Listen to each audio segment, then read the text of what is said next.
Romero okuva e Pennsylvania mu ggwanga lya USA gye yafunira PhD mu kunoonyereza ku buzzi bw'emisango. Fred Yiga yali musajja w'amaanyi nga mu gy'ekinaana mwe yasinga okukyakira era nga wano yafuulibwa OC wa poliisi y'ebidduka mu kibuga Kampala. Ono azze aweereza mu bifo eby'enjawulo mu poliisi okutuusa lwe yaweebwa okukulira poliisi y'ensi yonna mu Uganda mu mwaka gwa 2017.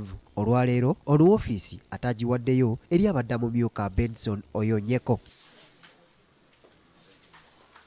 Bw'abadde amukwasa woofiisi wali ku kitebe kya poliisi y'ensi yonna e Kololo, Fred Yiga nga kati yeetegekera kufuna kasiimo ke kuba Awummudde Egya poliisi asabye Nyeko okuluma n'ogwengulu okulwanyisa ekikukusa abantu ekirinnye enkandaggo mu Uganda. Tutunuulire nnyo okukusa abantu. Nkimanyi bannayuganda batugamba tebalina mirimu, emirimu giri bweru, si nsonga.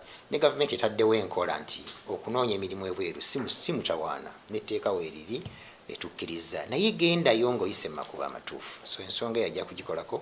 Ensonga z'okujingirira ebiwandiiko bya poliisi y'ensi yonna nayo ategeezezza nti nkulu nnyo kuba bano abamu bagenda n'ebikolobero byabwe mu mawanga amalala ate ne bavumaganya eggwanga lya Uganda. Ekintu ekyo si kituufu kubanga kimenya eggwanga.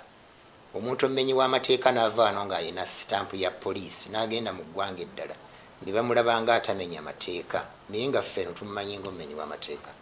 Nolwekyo tuzimbe Uganda nga tukwata amateeka, tuzimbe Uganda nga buli omu awamu n'amagezi tusobole okubeera abantu abalungi. Akubirizza okuwaayo ofiisi eno Muzeeyi Sabbiiti nga yamyuka Ssaabapoliisi wa Uganda yategeezezza nga okulwanyisa obuzzi bw'emisango naddala obwo obusala okuva mu ggwanga lino ne budda mu ddala bwe kyetaaga okwetegeka obulungi okusobola okubumalawo mu mawanga gano. In order to deal with transnational crime, we have to be organized likewise, to have connections with our sister countries, sister police forces.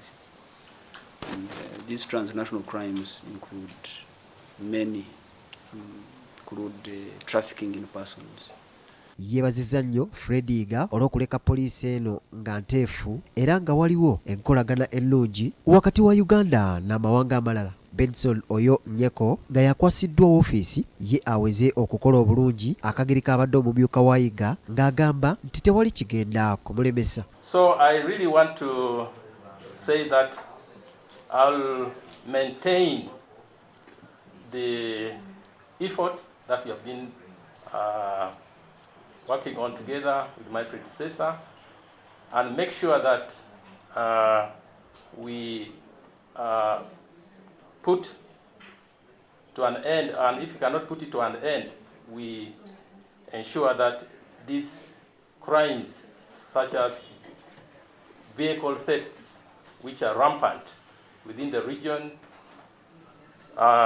human trafficking, we have had issues of human trafficking, especially in the eastern borders, is brought to an end. Fred Yiga yaddira Asani Kasinje mu bigere eyali yakaweereza mu kifo kye kimu emyaka 6 era nga watali kubuusabuusa bwe yali akwasibwa woofiisi eno yeeyama okulaba nga waliwo okugabana amawulire naddala ku buzzi bw'emisango mu mawanga agali naddala mukago ogwa East Africa kyagambye nti kikoleddwa bulungi. Mark Jackson Kasule, BBS Terefayina ageesigika.